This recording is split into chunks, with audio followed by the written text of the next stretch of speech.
নমস্কার বন্ধুরা, শুভ সকাল। পুষ্পর বাঙাল হেসেলে আপনাদের সবাইকে স্বাগত।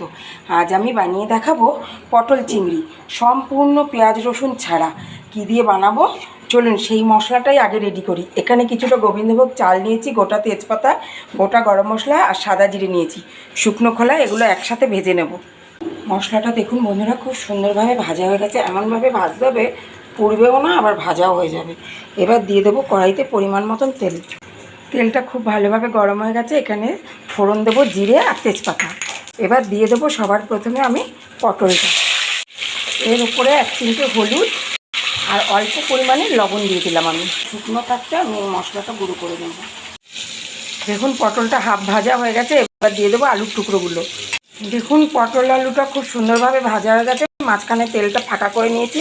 এবার লবণ হলুদ মাখানো চিংড়ি মাছটা আমি মাঝখানে দিয়ে দিলাম। দিয়ে এখানে আমি 1 ইঞ্চি মতন আদা নিয়েছি আর একটা মিডিয়াম সাইজের টমেটো নিয়েছি। এটার একটা মিহি পেস্ট করে নেব। দেখুন বন্ধুরা, কি সুন্দরভাবে পটল চিংড়ি আলু সব সুন্দরভাবে ভাজা হয়ে গেছে। আর তেলটাও কালো হয়নি, কিন্তু এইভাবে করলে পটলের তেলটা কালো হয় না। তাই আমি এইভাবেই পটল চিংড়িটা রান্না করার চেষ্টা করি। এই সময় দিয়ে দেবো আমি পেস্ট করে রাখা আদা টমেটোটা। দেখুন বন্ধুরা, কত সুন্দর তেল ছাড়ছে। এই সময় আমি দিয়ে দেবো মিক্সির বাটি দিয়ে একটু জল। উপরে দিয়ে দেবো লঙ্কার গুঁড়ো পরিমাণ মতন, হলুদ গুঁড়ো আর স্বাদ অনুযায়ী লবণ, আর দেবো সামান্য পরিমাণে 2-1 দানা চিনি। পেঁয়াজ রসুন দিলে আমি এই চিনিটা দিতাম না, যেহেতু পেঁয়াজ রসুন দিইনি তাই চিনিটা দিলাম। দিয়ে এবার বেশ ভালোভাবে কষাবো। দেখুন বন্ধুরা, কত সুন্দর কালার এসছে।